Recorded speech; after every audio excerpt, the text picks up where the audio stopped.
Unicorns are startups that have grown to billion-dollar companies. To get there is the one big goal for any entrepreneur, so I've been told. But what if we unlearn this? But if we raise the question how we can grow together as a community to a unicorn? Welcome to Communicorn, the podcast where we explore different ways of building and engaging communities. We want to learn what roles community can play in driving social change. And we want to learn from social innovators that drive the economy beyond profit. I'm Freddy, today's podcast host, and today I welcome two amazing people here in the podcast studio, Arnd Boekhoff and Lars Braitmayer. Both work with Viva Agua. Arnd is part of the board of the Viva Agua Foundation and also part of the board of the Social Entrepreneurship Allianz Hamburg. And Lars is CEO of the Viva Agua Association. Moin. Very nice to have you here. And maybe to start off this podcast, you could explain a bit what are you both doing in your roles at Viva Agua, and maybe bring us a picture when you also imagine, because we talk about communities, if you imagine yourself, Viva Agua, and the community of Viva Agua as a picture, how would it look like? You want to go first? Of course I can go first. I'm Lars. First of all, thanks for having us. I'm with Viva Agua since almost 20 years now, 19 years. So from the very beginning. So obviously, my roles have been shifting throughout the years. I remember starting as a volunteer, as everybody at Viva Agua, volunteer supporter. I'd say from the very beginning, community was one phrase which pretty much summed up Viva Agua very, very good. And I think from the very beginning, it was a grassroots movement in the first days. And I think we were all, of course, driven by the idea of clean drinking water, but of course also of that idea and that spirit of doing things together and growing as a community. Yeah, as I was saying, throughout the years, I was studying psychology, and while doing that, I was getting more and more into this topic of behavior change and what typical behavior, or what factors influence human behavior. I'd say maybe in the context of working, but also, of course, in the context of hygiene behavior, for example, and I think that kind of was also influencing my work at Viva Agua. So I was getting more and more into that, basically how we want to design our wash projects and how we want to use music, sports, and art, for example, to build communities also within the wash projects. And I was always very interested in to bridge that gap between how we, I'd say, approach people and activities here in the global north and basically use communities also for fun, for generating funds, but then also how we use the same tools basically in the global south to shape the design of the wash projects. And I think that was also, I think that describes also now my passion, I'd say, to draw a coherent picture of Viva Agua and communities in the global south and in the global north. And in my role, I'm more or less I'm responsible for the team and team development, team organization, the recruiting of the team, and of course still working closely with the Wash Projects team. And happy to be here. Cool that you're here. And Arnd, do you want to continue in introducing yourself? Sure. Yeah. First of all, thanks for having us as well. I am not as long as Lars, part of the Viva Agua family. I've joined in 2018 as then the first employee kind of the Viva Agua Foundation, which is a kind of the little sister of the Viva Agua Association. In generally, it's important to say that Viva Agua is a network of organizations, a community of organizations, which then build a bigger community of activists and engaged people. And the Viva Con Agua Foundation has a specific role within Viva Con Agua. We own the brand rights of the Viva Con Agua brand, and we are also more of the touch point to all the social businesses that have evolved around Viva Con Agua on the one hand, but also our international organizations, our international NGOs in, for example, Switzerland, Austria, Uganda, South Africa. And this also relates a lot to my role within the Viva Con Agua Foundation, where I'm, on the one hand, most of the time also touch point for questions of organizational development and community development, also partially around those international entities of Viva Con Agua, to have that kind of social shareholder view within the Viva Con Agua social businesses, where we are either majority or minority shareholders, and also working about the questions on the brand rights, about also development of compliance regulations within Viva Con Agua. So some of the more organizational and systemic topics. And one big passion of mine is, since I'm also closely connected to the whole question of social innovation and social entrepreneurship for a long time, also work on the projects that we do around social water enterprise ecosystem development. So that means basically that we try to be supportive together with other partners for social water enterprises in the global south to really provide a meaningful contribution to access to water, to access to sanitation and hygiene. So this is the really great variety of things that I am privileged to work on. That sounds very interesting. I want to come back to a few points in a second. But I noticed when you were introducing yourself that you already mentioned different communities that you're working with. You have the communities of enterprise at Viva Con Agua yourself, as you just mentioned, Arnd. Then you have a community of supporters that you work with, a community of social enterprises, both here in the global north, but also on the global south. So there are very different communities that I see that you work with. And do you have something like I come back to your earlier question, a picture in mind when you have all those communities in Viva Con Agua, something picturesome that you see just visually? I mean, we were always drawing that picture of this one drop that forms a wave at one part, and I think that's how I look at Viva Con Agua. It's a movement basically. It's a really agile dynamic, and I think it's not. So my picture is really not not stable, but really all the time in motion. And I think for me a wave pretty much sums that up very nicely. Yeah. Yeah, it's interesting. When we look at our vision, what is like from the start or very early on has been, of course, the key goal is to provide water for all. So like the SDG 6 of the United Nations Sustainable Development Goal says, like affordable access to clean drinking water, sanitation, and hygiene is at the key. So water for all.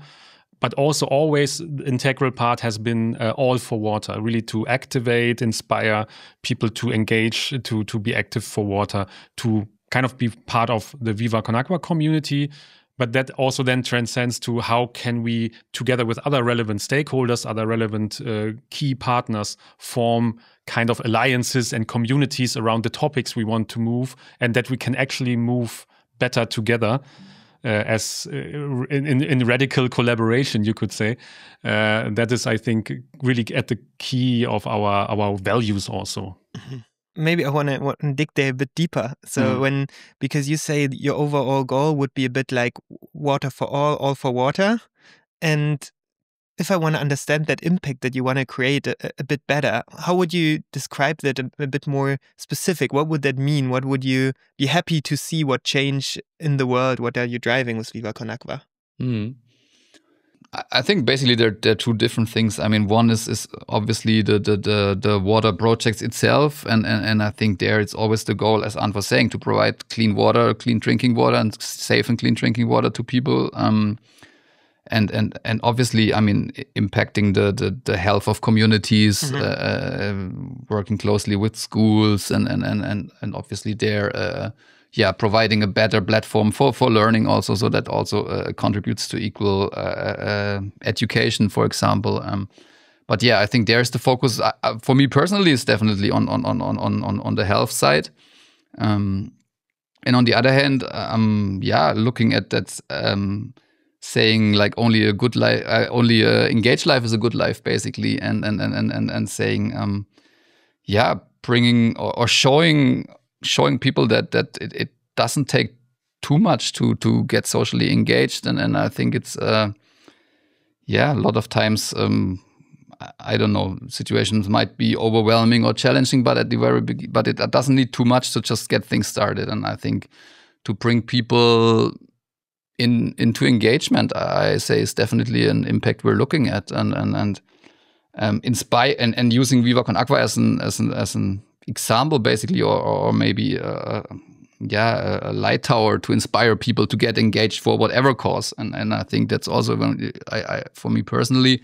I'm also happy if people, of course, if they want to get engaged for clean water, it's and with Viva con Agua, it's super fine. But if they use that example and say, well, I want to stand up for different things and get engaged there, then this is also totally fine and cool, and I think a nice impact that we can create. Yeah.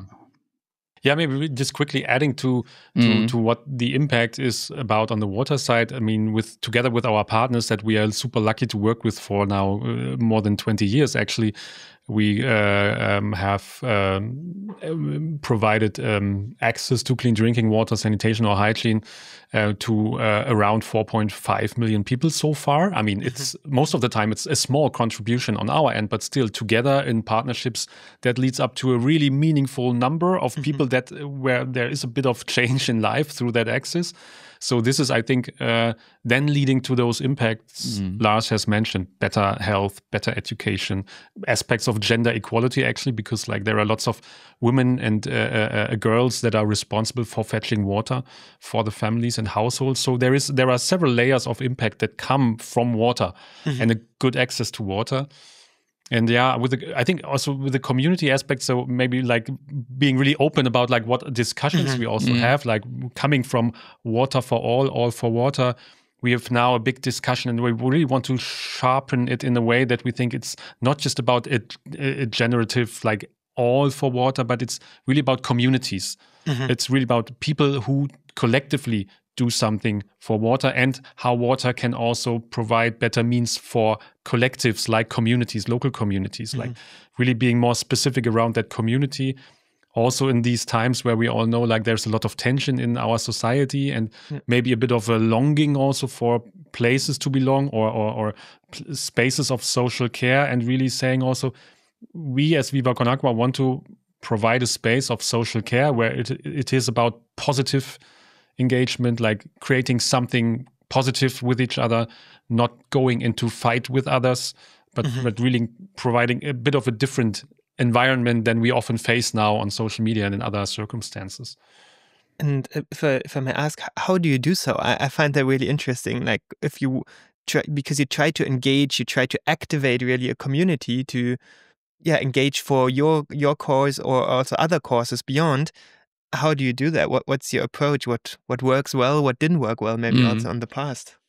I mean, I think this also kind of shifted throughout the years. I think at the very beginning, the saying and the claim was really like bring what you are and whatever you like to Viva con Agua and make your Viva con Agua, basically. Bring your own ideas, whatever you're good at, use it for clean drinking water and create your own ideas. And I think at the very beginning that was drawing a lot of creative people, more like founder mentalities maybe and personalities, who then really came up with own formats, activities, and I think that all was shaping Viva con Agua at the very beginning. And then obviously with times we were more focusing, okay, but what activities are also scalable in a sense that we create a bigger impact by, and I think that was also kind of shifting a little bit the people that we were attracting, because then it was more, I think also people who were just happy to participate on a really low threshold level and not maybe with so much own ideas, but really just being part of a bigger picture. And I think that was really helpful in scaling up, I'd say, using that initial ideas to say, okay, what are the formats that really draw the most attention, and then try to scale them up. I'd say that was definitely a way forward in the very early years. And I think very soon, I mean, in these days, we were coming up with digital platforms to really organize that engagement and having a really easy way for people to get registered in a pool, and that all the different cities could really decentralize upload activities, and I think that was really helpful to also decentralize the responsibilities and having local crews who were then capable of managing their activities themselves. Yeah, maybe adding that a lot of those activities from the early days, but also now, I think a big chunk of them are really also based about the universal languages that Lars has mentioned about music, art, sports, which are universal because like it's not a formal language, so everybody can kind of understand or interpret it his own or her own version into it. But they are also about more positive emotion than negative emotion. So they are not so cognitive or like so mind heavy, but like a bit more emotional and connecting on that level. And I think this is still a thing that I think a lot of people just like to combine having a good time while doing something good. So, and this is, I think, what is still at the core of our mindset, and that is, I think, attractive for people to enter at least the community. And then, of course, there are others that take over more responsibility, take over roles. And this is an interesting user journey then within the community, maybe. But it's important for us to make it like with a low barrier, easy to access and fun to access. Yeah, and I think that's what I was referring to at the very beginning, was saying that's the coherent picture, I'd say, because no matter of the community here or there, it is these music, arts, and sports, which yeah, I think it's just more fun to get engaged in these ways, may it be in Germany or at the same time talking about behavior change. I mean, there is like the common practice was really hygiene behavior and all that, and to change things with more like a negative focus and risk perception and all that, and then saying, well, it actually needs positive effects and this is actually a good driver for change, society change or behavior change.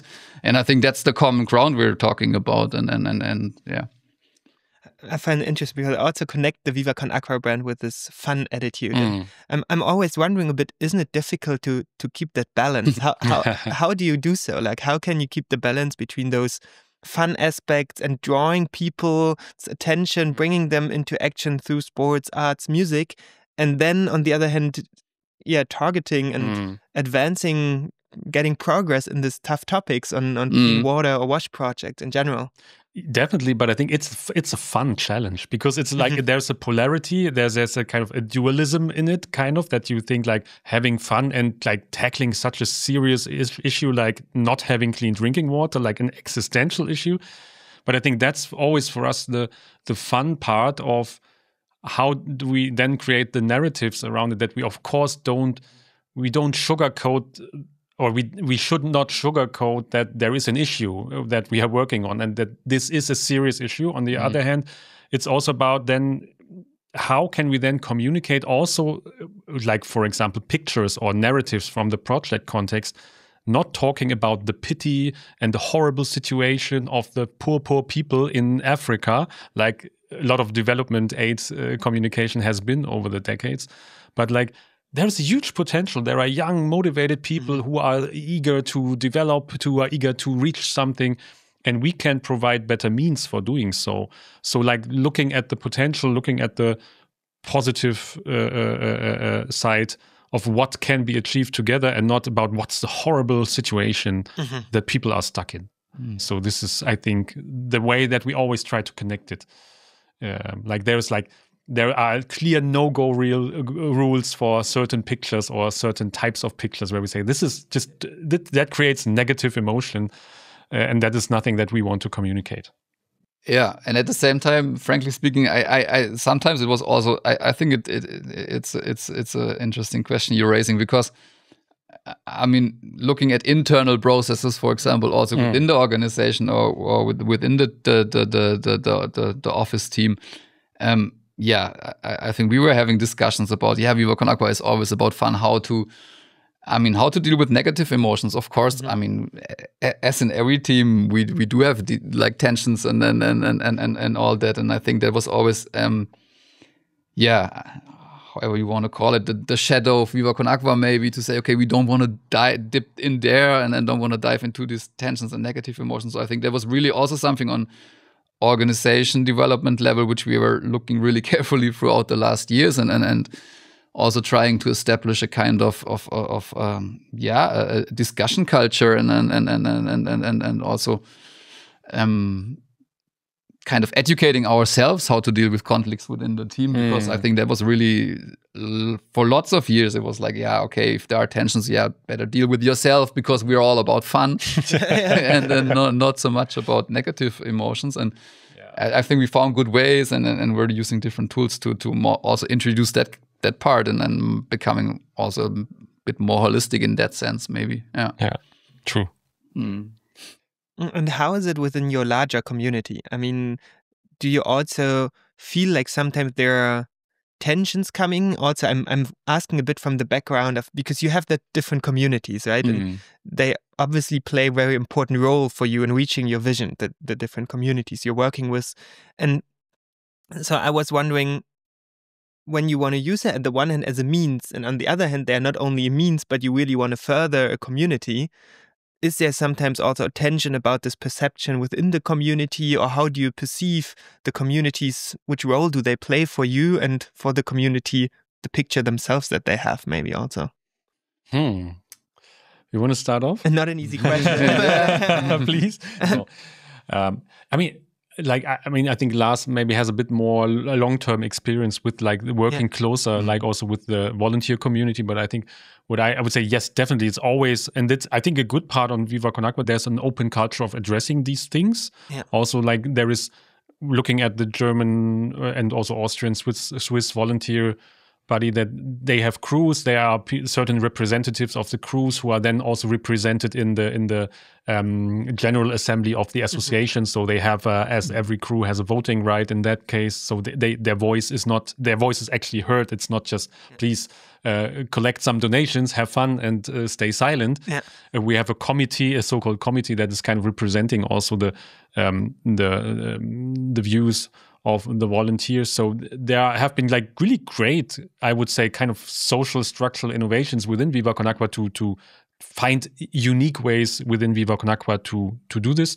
But honestly, it's a constant process, because a lot of things change, especially in the last years. Honestly, also within Viva Con Agua, the rifts of COVID and then also effects of inflation have been a big stress also on the volunteer basis.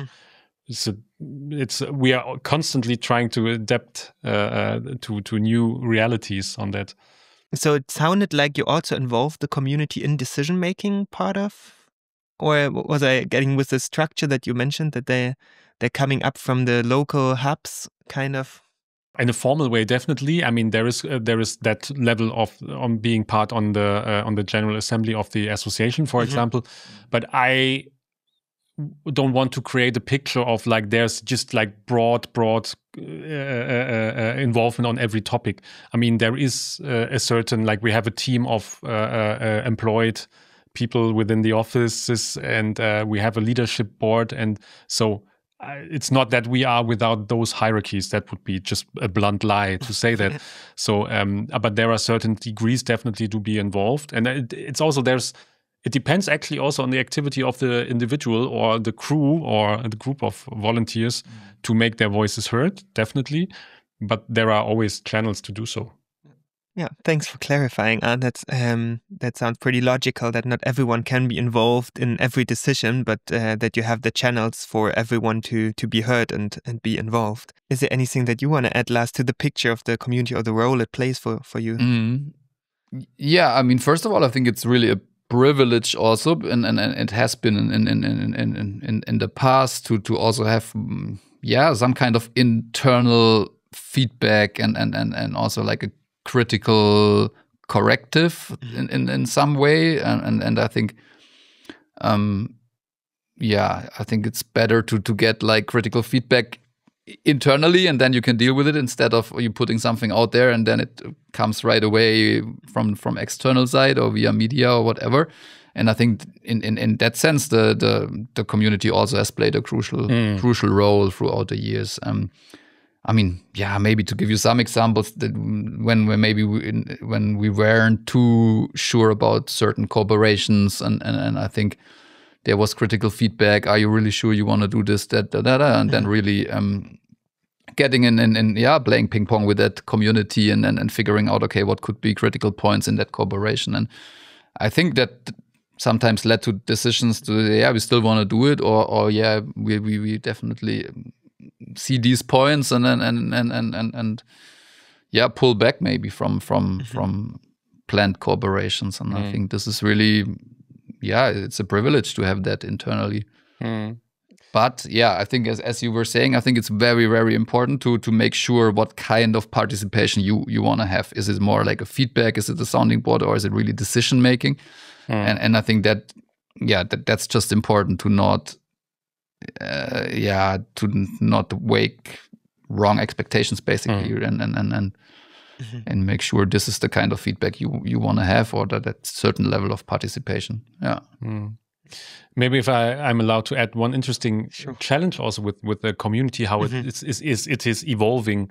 I mean, since like you can see, like we are a bit older now than we have been like 15 years ago, like we're turning a bit gray in the beard. But it's also interesting now with the shifting kind of base of volunteers partially. Then now a younger generation than some of the kind of key figures of Viva Con Agua are. Then also people that have been like really active in crews, being on festivals, collecting cup donations, but now are in a completely different phase of life with children, or I don't know, lots of workload, and like to adjust to the community is getting more diverse in itself. Like there are different needs within the community now that are getting maybe stronger, and which is also interesting for us to figure out, okay, how can we keep them as active, contributing parts of the community still, while they are in a different time of life. Also now having a kind of a range of social shareholders, like social investors who were co-investors in our social business cases, like completely different people partially than people who are on a festival and having a good weekend. So that makes it also interesting to deal with different parts of a bigger community, I'd say. And partially like you find ways to kind of harmonize it and like bring people together on the other, and also sometimes respecting that there are kind of maybe sub-communities in a way that also need a different approach, a different form of communication. So it's really interesting also for us always to figure out like how our community is actually changing.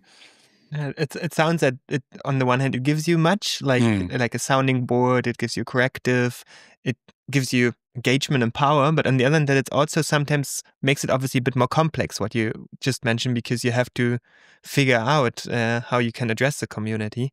And I was just wondering, when you said that you noticed this evolving community, what ways did you figure out yet? Are there any, or are you still in the process? How can you address this evolving generation? Because I find that pretty interesting from an organization perspective. I think, as you were saying, as Arnd was saying, it's constantly changing and also a learning process from on our side. I think at the very beginning, so it's very interesting also that we're having that discussion about defining the term community, right? Because at the very beginning, community for us was really like, I'd say, people between 21 and 25, maybe first year university, getting engaged on festivals and doing all these activities and then getting organized in local crews. And that was what we defined as community. So and as the VCA network. And then over the years realizing, but of course people are growing out of this stadium, new people are coming, and then also of course somebody who's not willing to maybe be a full-time part of a local crew of local supporters, but really is contributing on a freelance base, for example, or is saying, well, I want to do some media outputs for you because that's my way of engaging, and suddenly this whole other new communities is evolving, and yeah, they need other entry points and another form of incentives, and yeah, I think it still plays a crucial role. Also, like who's actually key accounting whom, and I think Also in the team structure, how to basically display these different parts of the communities. Mm. But I mean, honestly, we're currently also again in the process of figuring out like how can community activation, community engagement, community connection formats evolve in times where obviously also like the user behavior in volunteer engagement is obviously changing a lot. So looking at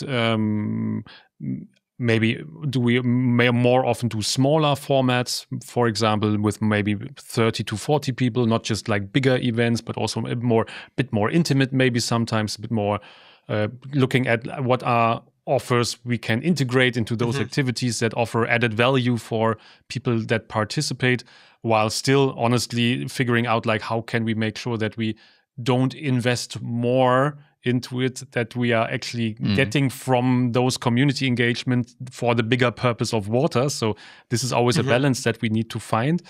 So and I mean, during COVID, we had like streaming events and so on, like big Zoom and Teams calls. Like it's always adjusting to the needs and to what could work, trying stuff out, failing better. So, yeah. I always have to this part of the community one last question, which I want to ask, and to bring it a bit down. So if one looks at how the Viva Con Agua community, how you described it, which role it plays for you, if you bring it down now at the end, what will you say? If somebody wants to get engaged in the community, what is it what they could bring to the community? What is it what you maybe also want to get out or expect from the community? And what do you give to the community? So what can they get out, kind of? If you want to maybe bring it to a point in the end. I think it's still, Viva Con Agua still gives great opportunity for people to basically get out what they bring in, and what they want to get out, and to say it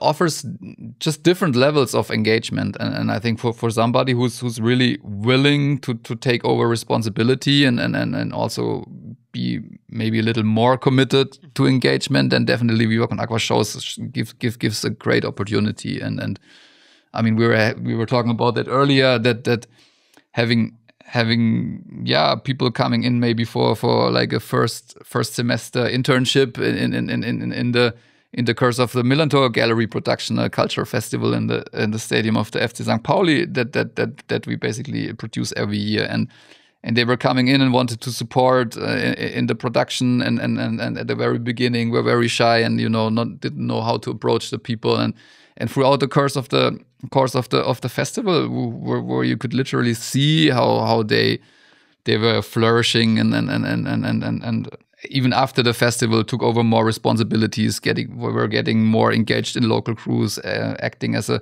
key account of these local crews, acting as key account to the office team, and then even now we're getting engaged in the volunteering board, in the control board of VCA on a volunteer level. So I think it's really what you give, what you bring in, you get out, I'd say, and I think that's the great thing about Viva Con Agua. If you just want to participate one time in a festival, that's totally fine, and nobody expects anything from you, and that's what you can do. If you feel okay, that's your way, and you want to contribute more and put in more ideas, then that's also very fine, and Viva Con Agua provides a platform for that, I'd say. Mm-hmm. I think Viva Con Agua for a long time, like we had like 4 basic cultural assumptions, kind of values, you could say, that that have been at the core, and that is development, joy, potential, and connection. Mm-hmm. So, and I think it's basically you can get all of those 4 things out of it when engaging for Viva Con Agua. You can have a lot of joy, with others, which is great to have.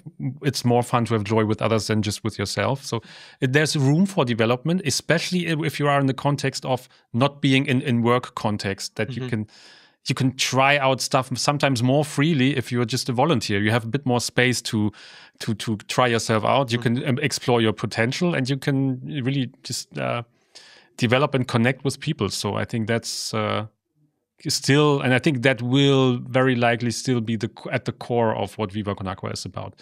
I mean, Viva Con Agua is of course about water, and it will never be about water without community.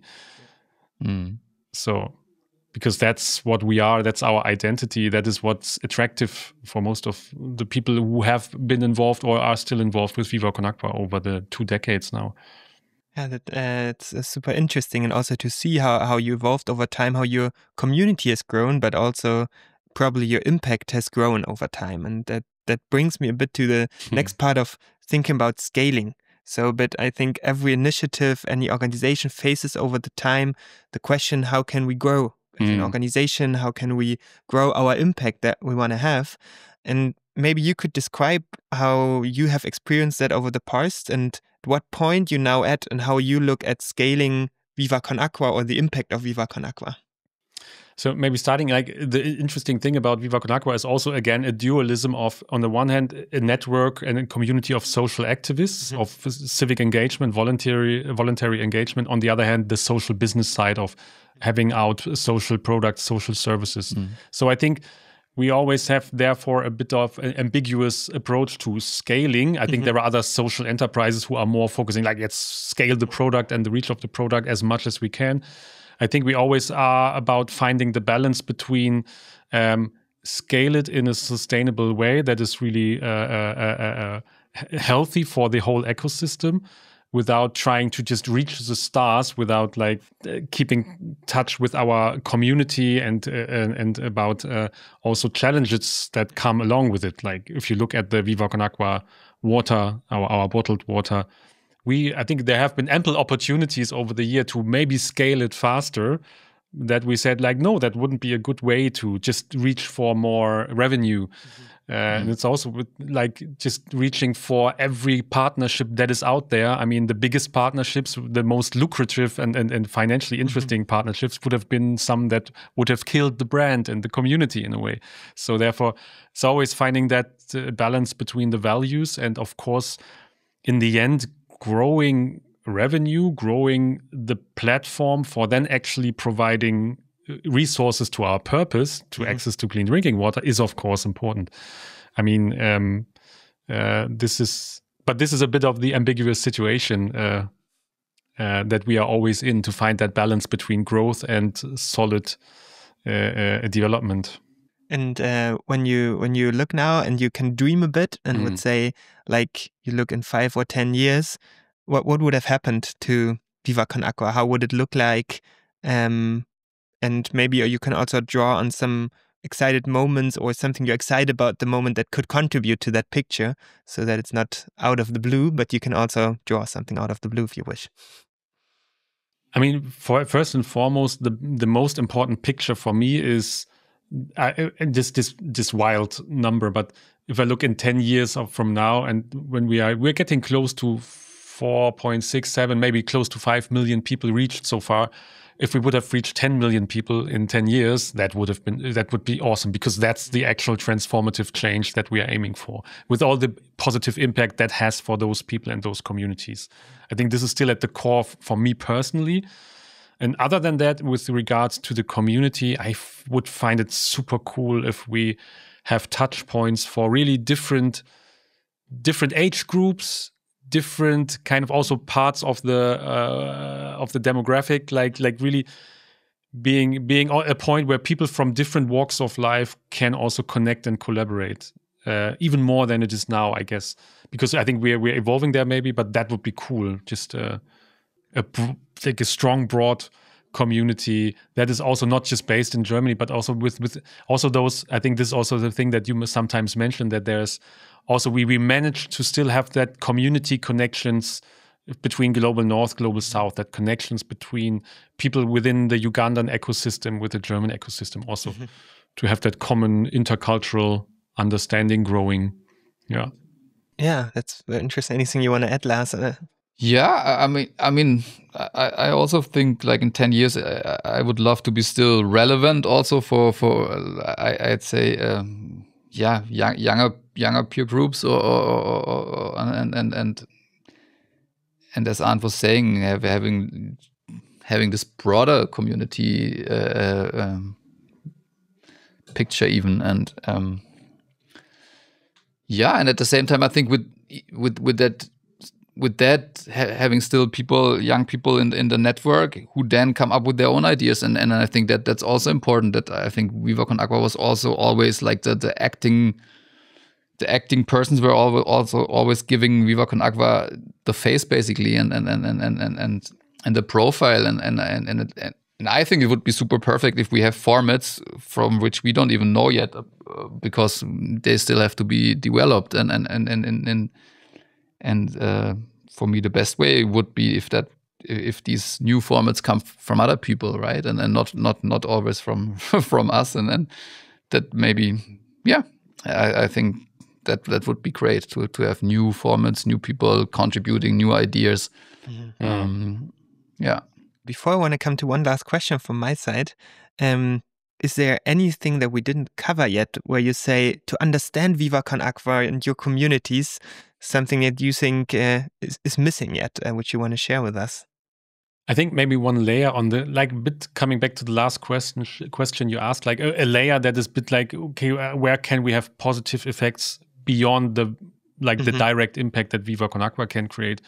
I think also if we would be charming and smart about like also influencing like relevant stakeholders around Viva Con Agua in the way how they do social entrepreneurship, social innovation work, how they do community engagement, how they support social water enterprises, for example, how they utilize universal languages for behavioral change and not guilt and shame approaches, for example. Like if we have a bit of a positive influence to the peers in the relevant fields around us, not just big transformative, but just positive influence in a nice way, in a not educating way. That would be, I think, also a nice impact. Yeah.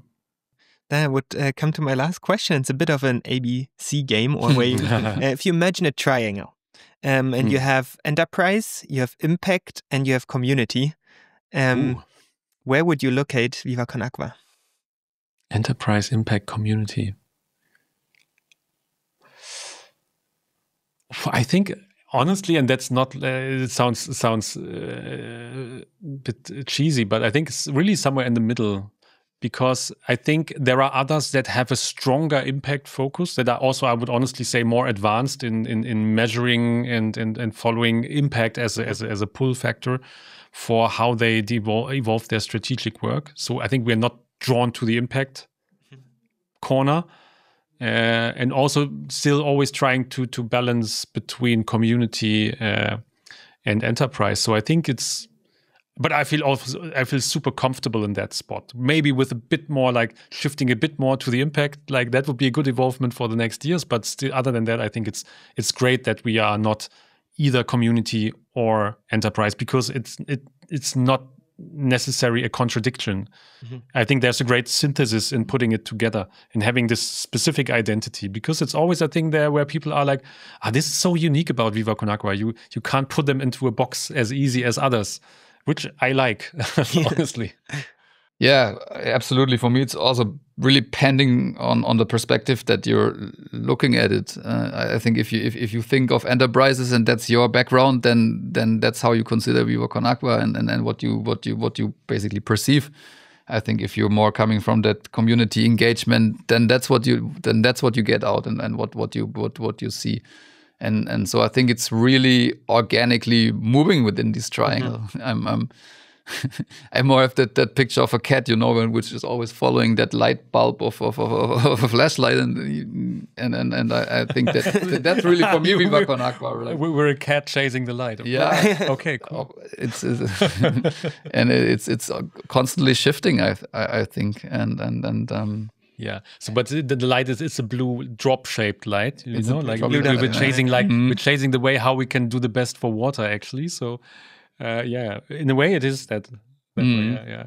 And then there are more and more blue bulbs coming, joining together to the big wave that you exactly. Yeah. And I think that's what keeps it dynamic. That it's not the focus of one of these corners basically, but really staying agile within the triangle. Thanks a lot for that cat picture, which brings us to the end of our podcast episode for today. If you have nothing else to add at that point of time, then I would say thanks a lot, Lars. Thanks a lot, Arnd, for being here. I really enjoyed our conversation and like that picture of the synergy between community, enterprise, and the impact creation. So let's take that in mind together with the cat. And let's create, connect, and make a difference together. See you next time at the Communicorn podcast. Thanks so much for having us. It was a great conversation. Thanks.